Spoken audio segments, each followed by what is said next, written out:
अस्सलाम वालेकुम, मैं हूं मुनीज़ जहांगीर और आप देख रहे हैं प्रोग्राम स्पॉटलाइट। और स्पॉटलाइट है आज आसमा जहांगीर कॉन्फ्रेंस पे। हम आपको यहाँ पे मिलवाएंगे इंटरनेशनल पॉलिसी मेकर्स से, ओपिनियन मेकर्स से, जिनकी सिर्फ पाकिस्तान में आवाज़ नहीं है बल्कि पूरी दुनिया में उनकी आवाज़ गूंजती है। हम आपको दिखाएंगे कि कैसे पाकिस्तान ने इंटरनेशनल मुआहदे साइन किए हैं, यूएन कन्वेंशन साइन किए हैं, और क्या पाकिस्तान इन मुआहदों के ऊपर पूरा उतर रहा है कि नहीं उतर रहा। क्या मेरा और आपके जो फंडामेंटल राइट्स हैं, बुनियादी इंसानी हकूक़, उनकी पासदारी कर रहा है कि नहीं कर रहा है। तो आइए आपको अपने पहले मेहमानों से मिलवाते हैं। रिचर्ड बेनेट, जो यूएन स्पेशल रैपरटोर है ऑन ह्यूमन राइट्स इन अफ़गानिस्तान। फौजिया कूफ़ी, जो एक बहुत ही नुमाया नाम है अफ़गानिस्तान में बल्कि पूरी दुनिया में। वो एक हाई प्रोफाइल पॉलिटिशियन है, अब अफ़गानिस्तान में नहीं है, अफ़गानिस्तान से बाहर हैं। तो अफ़गानिस्तान की सूरत हाल पे आपको दिखाते हैं कि बराह रास्त इसका असर पाकिस्तान पे कैसा पड़ेगा। आइए आपको मिलवाते हैं अपने मेहमानों से।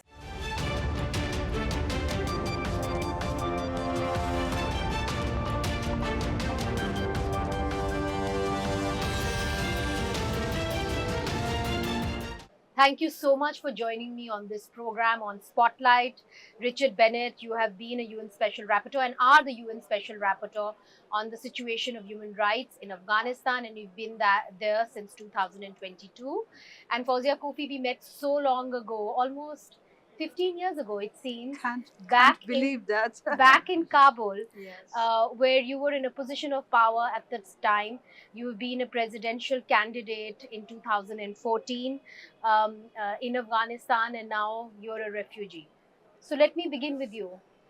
How is life like a refugee, and what have you been doing to ensure that the world abides by some of the principles that they said that they will stand by, which means giving some rights to women and girls in Afghanistan? Yes, Monize, I remember our meeting in my office in 2015 or 16. 15. You were young and beautiful then, and as you are now. I could never imagine that, a few years later, I will be an exiled person. Um, but still, with all my love and whatever capacity I have, work for my country. It has been an extremely difficult and challenging 4 years of my life. Firstly, because I'm not in my country, and it's a country that I've invested my love, my time, my blood. But secondly, because of the fact that my people are being suppressed by some of the worst form of suppression by a power that does it under the name of our religion, which has no space in our religion. And the people are being taken hijacked and hostage by the Taliban. And the world is kind of seem to be ignoring and pretending that is normal, because the world will only raise their voice and take an action when their own security is at risk. And I think what's happening in Afghanistan today is going to be a security challenge globally sooner or later. Why do you say that? Well, remember in our interview in 2015, I was very critical of the regional politics, including Yes. the Pakistan politics Yes. towards Afghanistan. And there I said, Yes. if you remember, I said if Pakistan continue to support those violent extremism groups, or at least the allegations against that, this is going to sooner or later come to their borders. And today, what's happening in Pakistan is just a small, our solidarity with the people that lost lives yesterday and the other day in horrific attacks. But I think this is time for us to think that, military extremism does not stay in a border. It's not confined. It's not contained. Yes. It's not confined to any particular geography. Today, we are the victim. Tomorrow, it could be anywhere. Well, Richard Bennett, in your speech today at the Asma Jahangir conference, you reminded Pakistan of its obligations, especially to people who have been displaced, who are migrants. Now, one of Pakistan's position consistently has been that we cannot host so many people who have come in from Afghanistan, that we cannot host them simply because we don't have the resources. And therefore, they either need to go to another host country or they need to return home. So, how do you respond to that? Because yes, it is a humanitarian crisis, but Pakistan has its own problems. Thank you, Muniza. And I acknowledge that Pakistan has its own problems as well. And I think also the additional reason that Pakistan gives is it's a security reason. but I agree and that it is a burden on Pakistan, and Pakistan has been a very good host to Afghans, and now it's very difficult for Afghans to move beyond Pakistan, and I can understand that those countries also have their concerns and issues, but they can't pretend that that this is going to go away. They need to share responsibility, either by providing protection or by providing economic support for the Afghans who are here in Pakistan. There's another group in Iran it's just as big, actually. And when you use the word gender apartheid in some of your tweets, you mentioned that there is a gender apartheid. What kind of dangers do these women face? There are lots of women here, women rights activists here, journalists here. What kind of dangers do they face when they are sent back to Afghanistan? The situation, well, let's start with children to start with. Any girls who are sent back to Afghanistan will not be able to continue their education if they're above puberty, if they're above 6th grade. That will be it. No more education. There are also dangers for anyone who dissents, whether they're women or whether they're men. If they speak out, not even violently speak out, but just express their views, and there's a human right, as you know well, to freedom of expression, they're likely to be arrested, detained, possibly quite likely beaten, and probably only released with guarantees from elders or elder family members that they no longer use their voice and they just stay home. That would be an example. There's also a so-called general amnesty announced by the Taliban when they took over, that they would give a general amnesty to the former security forces of the Islamic Republic and other colleagues in the Islamic Republic. It's not respected. There are multiple reports of disappearances, of killings, of arbitrary detention. They're regularly called retaliation killings. The Taliban deny that they do it. They say that this might be some kind of personal dispute being resolved, but it's happened too often and in too much of a pattern to just be a series of personal disputes. Well, there is a recent criminal procedure code that has been passed in Afghanistan by Mullah Akhundzada. And there are some reports that it has made women almost like slaves of their husbands. Can you explain how it has subjugated women even further in their own homes?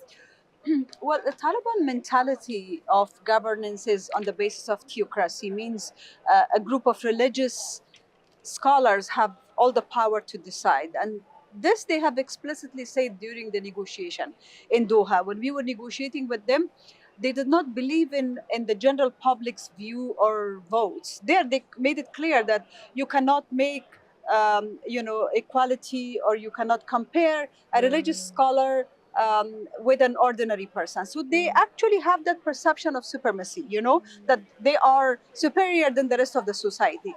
In this new regulation that they have signed it on the 4th of January, and it's now being enforced, not only in terms of women and men, but the whole society. They have divided the society into different castes.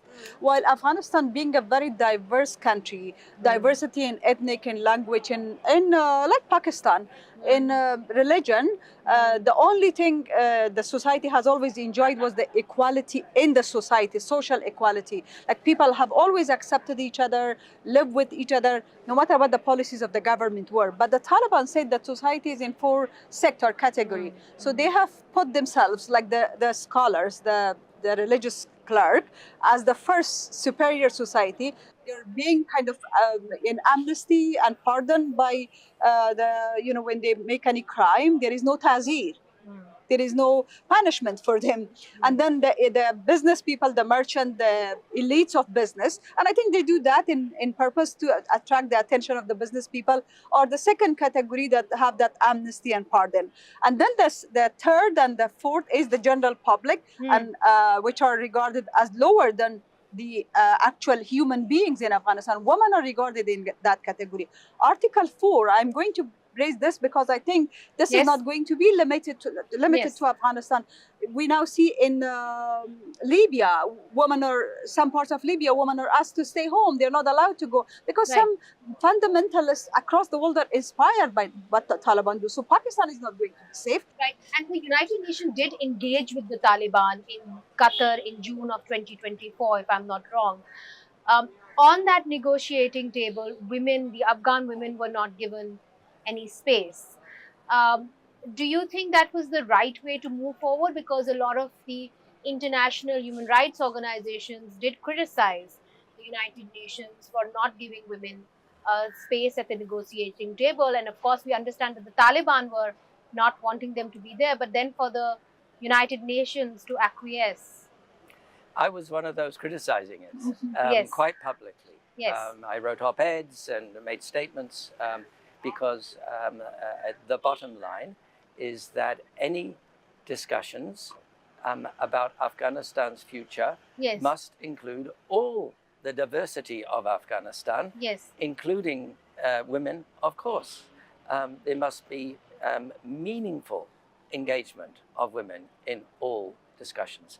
So yes, I was very critical of that particular event. I noted that the UN did organize like a second meeting, I think it was 2 days later, with civil society, and that included some women. And they said that, they pretty much said that the priority was to get the Taliban around the table, and the Taliban had refused to come around the table unless if women were there. So they gave priority to getting the Taliban around the table. I don't think this is acceptable. You should not be trading off human rights, and especially the rights of women in such a situation. इधर एक छोटा सा वक्फा शामिल करते हैं, वक्फे के बाद हाजिर होते हैं।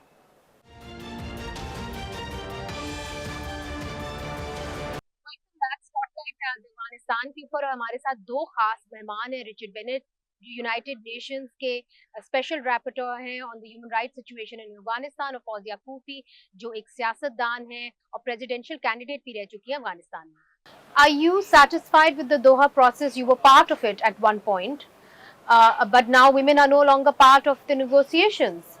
Well, the Doha process that we had been part of it was to agree on a political settlement, that the Taliban will be one part of the whole political settlement.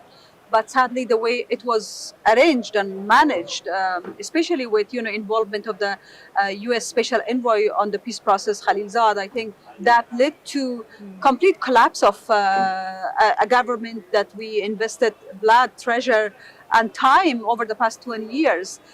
So I think that process is no longer there. However, I think any sort of engagement, be it in the format of the current Doha process, which only 2 days ago there was a meeting of one of the committees or the working group of counter narcotics in Kabul.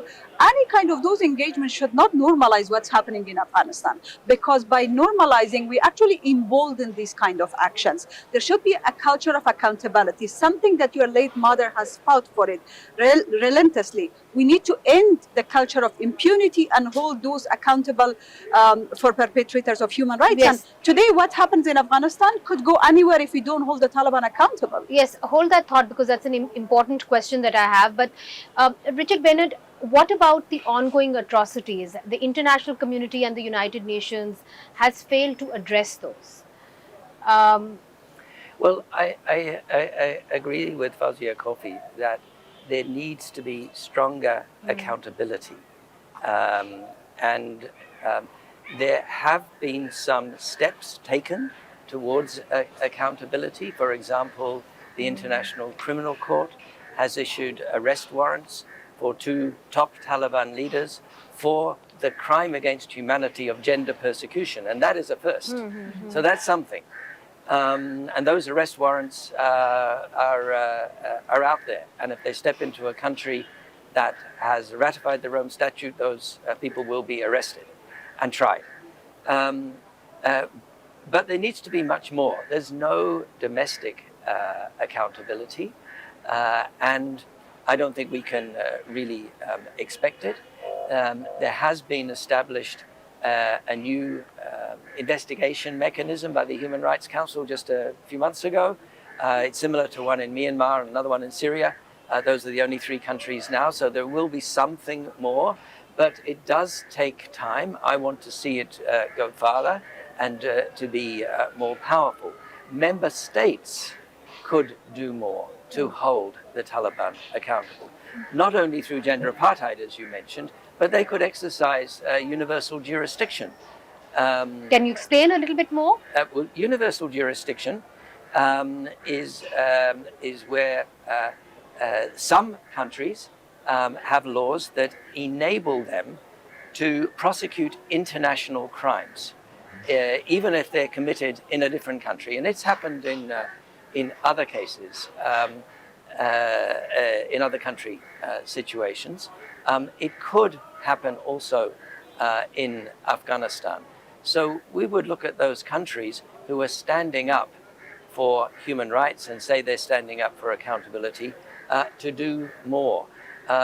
On gender crimes, for sure.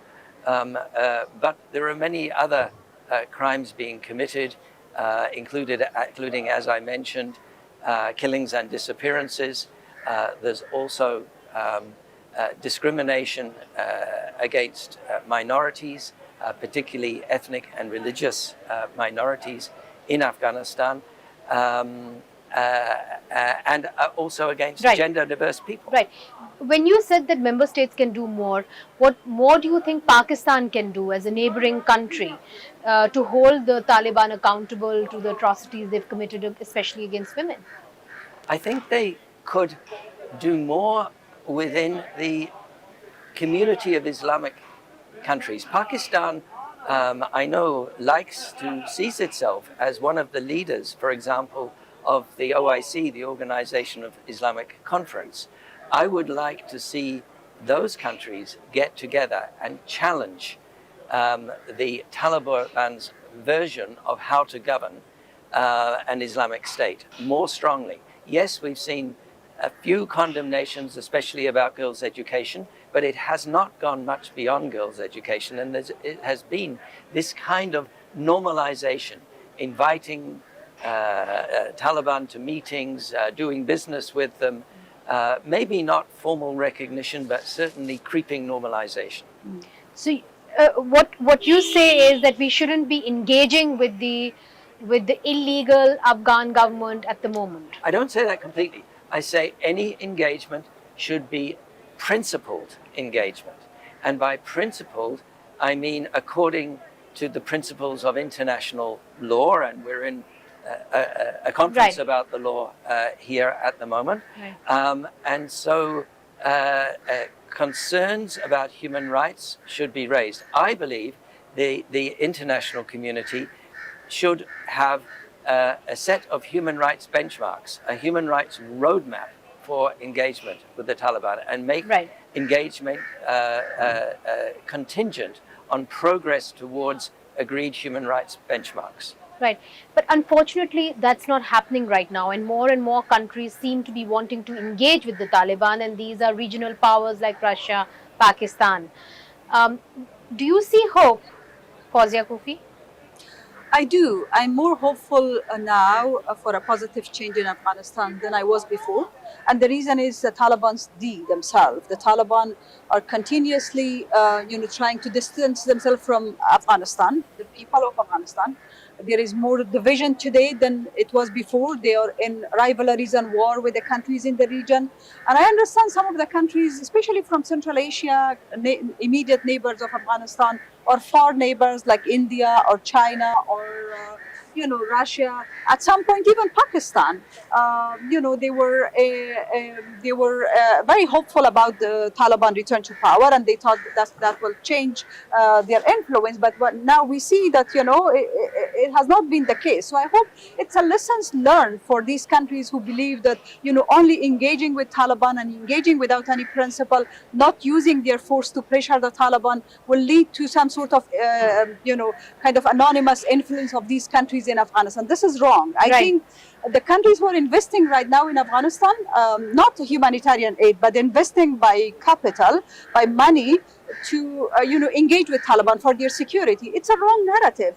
The more you empower Taliban, the more you're emboldening these radicalized groups in your countries. So I'm hoping that they will bound to international rules and orders, because these rules are there to protect all of us. Right. And my last question to you, Richard Bennett.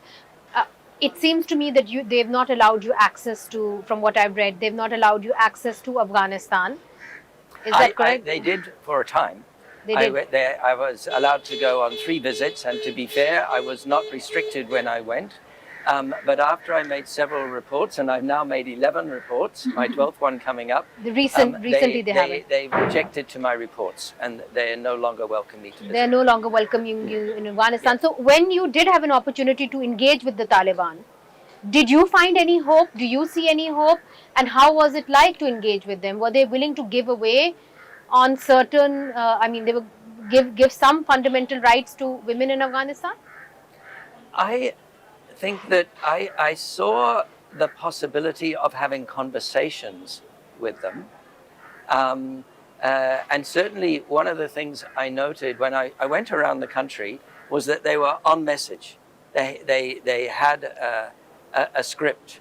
They did not, when I met with them, deny human rights completely, which I've seen them do publicly more recently. And they were willing to have conversations, but everything is within the context of Islamic Sharia and Afghan culture. So it's not seen that human rights are somehow universal and to be respected unless they are compatible, consistent with what they already want to do. So possible to have a conversation, to get policy change, I haven't seen very much of that. And just as a last point, I think the OIC have an important role to play. Yes. Because what Taliban do, and especially they do it under the pretext of Islam, is actually creating more Islamophobia. Because how can you deny women from education, saying it's against Islam to get education? Or women's right to work, while Hazrat Khadija was the first woman to work in Islam, right? So I think the Muslim countries should really meaningfully pressurize Taliban. Well, thank you both for giving me your precious time. I know this is a busy weekend for both of you. Thank you so much for giving me time. नाज़रीन, इधर जो एक demand या एक समझ में आती है, जो रिचर्ड बेनेट भी कह रहे हैं और फौजिया कूफी भी कह रही है कि कम से कम आपके पास एक मिनिमम एजेंडा होना चाहिए बुनियादी इंसानी हकूक़ का, जिसके ऊपर तालिबान को पूरा उतरना चाहिए, और उसकी बेसिस के ऊपर वो कहते हैं कि बाकी ममालिक को उनके साथ इंगेजमेंट रखनी चाहिए, चाहे वो OIC के ममालिक हो या कोई मेंबर स्टेट्स हो अक़वाम मुत्तहिदा के। इधर एक छोटा सा वक्फा शामिल करते हैं, वक्फे के बाद हाजिर होते हैं। वेलकम बैक नाजरीन। ब्रेक से पहले हम UN special rapporteur on human rights in Afghanistan से बात कर रहे थे, और फौजिया कूफी जो एक नुमाया सियासतदान है अफगानिस्तान में, उनसे हम बात कर रहे थे कि वहाँ पे क्या हाल है ख़वातीन का। बहुत सारी ख़वातीन जो हैं वो यहाँ पे आई हैं, अफ़गानिस्तान से हिजरत करके मजबूरन जो है उनको पाकिस्तान में पनाह लेनी पड़ी है, और उनमें से कई जो हैं वो कहती हैं कि हमारी जान को ख़तरा है, अगर हमें वापस भेजा जाएगा तो तालिबान जो है हमें हिरासत में ले लेंगे, हमें ज़दोकोब करेंगे, इसीलिए उन्होंने यहाँ पे पाकिस्तान में पनाह ले रखी है। मगर पाकिस्तान की हुकूमत ये कहती है कि उनकी जो नई पॉलिसी है उसके मुताबिक उनको वापस अफ़गानिस्तान ही जाना होगा। इस हवाले से हमने बात करने के लिए अक़वाम मुत्तहिदा का इदारा बराए मुहाजिरीन के तर्जुमान जो इस वक्त पाकिस्तान में हैं, उनको हमने दावत दी है। कैसर अफरीदी साहब हमारे साथ मौजूद हैं। कैसर साहब, बहुत बहुत शुक्रिया हमें ज्वाइन करने का। ये जो एक शिकायत आती है कि बहुत सारी ऐसी ख़वातीन हैं, सहाफ़ी हैं, وہ کہتے ہیں اگر ہم واپس جائیں گے ہمارے خلاف تو تھریٹس ہیں، ہمیں حراست میں لیا جائے گا، ہمیں ٹارچر کیا جائے گا. یہ آپ سمجھتے ہیں کہ یہ جینوئن ان کی ایک کمپلینٹس ہے کہ واقعی میں ایسا ہوگا؟ آپ کی جی کیا بالکل، فائنڈنگز ہیں؟ جی بالکل. جیسے کہ آپ کو پتہ ہے کہ 2021 میں جب افغانستان میں ایک وہاں پہ طالبان کی حکومت آئی تو اس میں ظاہر ہے کہ بہت سے لوگ یہاں پہ آئے. تو حکومت کے اعداد و شمار کے مطابق تقریباً کوئی 6 لاکھ لوگ پاکستان آئے تھے، اور اس میں مختلف ادوار میں مختلف، اس میں کچھ واپس بھی گئے ہیں، کچھ جو ہے تیسرے ممالک کی طرف چلے گئے، اور کچھ جو ہے وہ ابھی بھی یہاں پہ رہ رہے ہیں. کچھ ویزوں پہ آئے تھے اور کچھ کے ویزا جو ہے وہ بھی ایکسپائر ہو گئے ہیں. تو ظاہر ہے جب ویزا ایکسپائر ہو گئے ہیں تو وہ انلیگل ہو گئے اکارڈنگ ٹو گورنمنٹ. تو اس میں زیادہ تر جو ہے اس میں کچھ صحافی بھی ہیں، ہیومن رائٹ ایکٹیوسٹ بھی ہیں، اس میں ریلیجس ایتھنک مائنورٹیز بھی ہیں، سنگرز ہیں، میوزیشنز ہیں، یا جو ہے اس میں ایسے لوگ بھی ہیں جنہوں نے پچھلی حکومتوں میں کام کیا ہے. تو ایسے لوگ جو ہے وہ یہاں پہ رہ رہے ہیں، اور وہ یہ سمجھتے ہیں کہ اگر وہ واپس جائیں گے افغانستان تو ان کی زندگی کو اور ان کی فریڈم کو وہاں پہ خطرات لاحق ہو سکتے جی. ہیں. تو اس حوالے سے جو ہے ہم نے حکومت پاکستان سے شروع دن سے ہم نے ان کو کہا ہے کہ آپ جو ہے ان کے لیے ایک ایسی پالیسی سامنے لائے کہ تاکہ ہم ان لوگوں کو یہاں پہ ہم رجسٹر کر سکیں، ان کو ہم پروٹیکشن دے سکیں. کیونکہ اگر ہم ان کو واپس بھیجیں گے تو یہاں پہ ان کے لیے بہت سارے چیلنجز کا وہاں پہ سامنا جی، کرنا پڑے گا. مگر پاکستان کا تو یہ کہنا ہے کہ جی ہم ان کو یہاں پہ ہوسٹ نہیں کر سکتے، یہ ایک سیکیورٹی رسک ہے، پھر ہمارے پاس اتنے وسائل بھی نہیں ہیں. تو اب تک تو کوئی ایسی پالیسی تشکیل نہیں دے پائی. کیا آپ کو یہ امید ہے کہ ایسی کوئی پالیسی بنائی جائے گی؟ نہیں، ایسا تو یہ کہ ہر حکومت کا یا ہر ریاست کا ایک سورون پروگیٹو ہوتا ہے کہ وہ اپنے بارڈرز کو ریگولیٹ کرے، لاز کو امپلیمنٹ کرے. لیکن اس سلسلے میں اگر یہ لوگ یہاں پہ آئے ہیں افغانستان سے، یہاں پہ جی. انہوں نے پروٹیکشن لی ہے، تو ظاہر ہے اگر ہم ان کو واپس بھیجیں گے تو وہاں پہ ان کو ظاہر ہے جو سیکیورٹی کی چیلنجز ہیں وہ ظاہر ہے کہ پاکستان کا جو موقف ہے کہ یہاں پہ ہمیں چیلنجز کا سامنا، تو ہم یہ سمجھتے ہیں کہ ان لوگوں کو جو ہے ایک ہیومینیٹیرین لینس سے دیکھا جائے، نہ کہ ایک پولیٹیکل سے. تو ہم یہ سمجھتے ہیں کہ پاکستان اور یہ جو لوگ ہیں، یہ ان میں دونوں میں ایک چیز جو ہے وہ کامن ہے. پاکستان بھی کہہ رہا ہے کہ ہم سیکیورٹی سے متاثر ہیں، اور یہ لوگ بھی جو ہے وہاں سے ان کی زندگی کو خطرات ہیں. تو یہ دونوں کامن ہیں. تو اس میں اگر یہ لوگ واپس نہیں جاتے، اور اگر وہ واپس جاتے ہیں تو ان کو چیلنجز کا سامنا کرنا پڑ سکتا ہے. اور اس سلسلے میں جو ہے یہاں پہ بھی ہمیں اس حکومت کو بھی کہہ رہے ہیں کہ ان کو بھی سپورٹ کریں، اور جتنے بھی جو تھرڈ کنٹری کے وہ ہیں ممالک ہیں، ہم ان پہ بھی زور دیتے ہیں کہ ان کو آپ جو ریسیٹلمنٹ کوٹا ہے ہمارا، وہ دن بدن جو ہے وہ کم ہوتا جا رہا ہے. تو ظاہر ہے کہ زیادہ تر ایسے لوگ ہیں کہ وہ باہر ممالک کی طرف جانا چاہتے ہیں. ظاہر ہے کہ زیادہ عرصے تک وہ یہاں پہ بھی نہیں رہ سکتے، کہ اگر ان کو پروٹیکشن بھی نہیں ہے، ان کے اسناد بھی نہیں ہوتے، تو ظاہر ہے کہ ان کے بچے بھی پڑھ بھی نہیں سکتے، ان کے جو ہے صحت کی جو سہولیات ہے وہ بھی وہ نہیں مگر کر سکتے. دیکھیے اس وقت جو حکومت پاکستان ہے، ان کے ترجمان یہ کہتے ہیں کہ جو مائیگرنٹس ہیں ان کے اندر بہت سارے دہشت گرد پاکستان کے اندر آ جاتے ہیں، پھر وہ دہشت گردی کی وارداتیں جو ہیں یہاں پہ کرتے ہیں. ہمارا موقف یہی ہے کہ اگر کوئی بھی بندہ چاہے جو بھی ہو، اگر وہ دہشت گردی میں یا جو ہے اگر وہ کسی بھی کرمنل ایکٹیویٹی میں ملوث ہو تو ان کے خلاف وہ کارروائی کریں. لیکن یہ ہے کہ پوری کمیونٹی کو آپ جرنلائز کرتے ہیں یا اسٹیریوٹائپ کرتے ہیں تو میرے خیال میں یہ وہ نہیں ہے، جسٹیفائڈ نہیں ہے. اگر کوئی کرمنل ایکٹیویٹیز میں اس طرح سے ملوث ہے، ان کے خلاف ایکشن وہ لیں، اور ٹھیک ہے. ہم اس کو سپورٹ کرتے ہیں. لیکن یہ کہ پوری کمیونٹی کو جرنلائز کرنا میرے خیال میں یہ اس جسٹیفائڈ وقت نہیں. بہت سارے افغانز کو جن کے پاس کارڈز نہیں ہیں، اب مجھے صرف ایک بات سمجھائیے کہ جتنے بھی افغانز ہیں جن کے پاس پی او آر کارڈز بھی ہے، چاہے وہ ادھر پیدا بھی ہوئے ہیں، ان کو بھی کہا گیا ہے کہ وہ واپس چلے جائیں. جی ایسا ہی ہے. جی تو ان کو بالکل. پھر حاجی کیمپ منتقل کیا جاتا ہے اسلام آباد کے قریب، اور بڑے کیمپس بنائے گئے ہیں، وہاں منتقل کیا جاتا ہے اور واپس بھیجا جاتا ہے. کیا وہ جو پروسیس ہے، کیا آپ سمجھتے ہیں کہ وہ انسانی حقوق کے جو قاعدے ہیں، ضوابط ہیں، اس کے مطابق ہے؟ ان کو آرام سے حاجی کیمپ میں واپس لیا جاتا ہے اور پھر ان کو واپس صحیح طریقے سے واپس بھیجا جاتا ہے؟ اس میں یہ ہے کہ دو کیٹیگریز ہیں. ایک تو وہ لوگ ہیں جو کہ 40-45 سال سے یہاں پہ ہیں، اور وہ اس میں تقریباً 80% لوگ جو ہے وہ یہاں پہ پیدا ہوئے ہیں. تو ظاہر ہے کہ ان کے الگ سے چیلنجز ہیں افغانستان میں.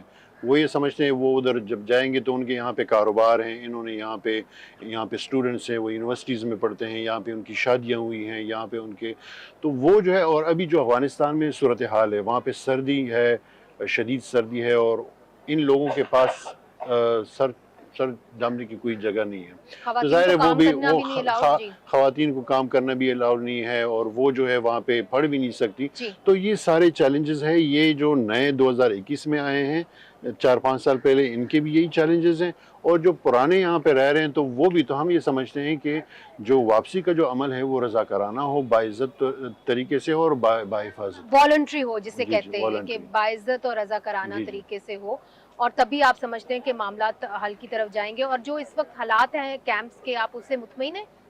इस वक्त जो है जो यहाँ पे जो सेंटर्स बने हुए हैं, हमारे पास बहुत से रिपोर्ट्स ऐसे हैं कि उसमें अभी भी जो है अफ़गान मुहाजिरीन को तंग किया जा रहा है, उनसे पैसे लिए जा रहे हैं। हमारे पास रिपोर्ट्स आ रही हैं मुल्क के मुख्तलिफ हिस्सों से, तो अभी भी जो है उनको हरासा भी किया जा रहा है, और खैबर पख्तूनख्वा में भी हो रहा है ये पहले तो ठीक है। पंजाब में और इस तरह से मुल्क के और ममालिक और सूबों में था, अभी खैबर पख्तूनख्वा में भी जो है वहाँ पे अरेस्ट हो रहे हैं और हरासमेंट हो रही है। तो हम हुकूमत से अपील करते हैं, चाहे वो वफाकी हो सूबाई हो, कि इन लोगों, जिस तरह पाकिस्तान ने पिछले 40-45 साल से इन लोगों को सपोर्ट किया, इनकी मेहमान नवाजी की है, तो हम ये अपील करते हैं कि ये मेहमान नवाजी ये जारी रखें।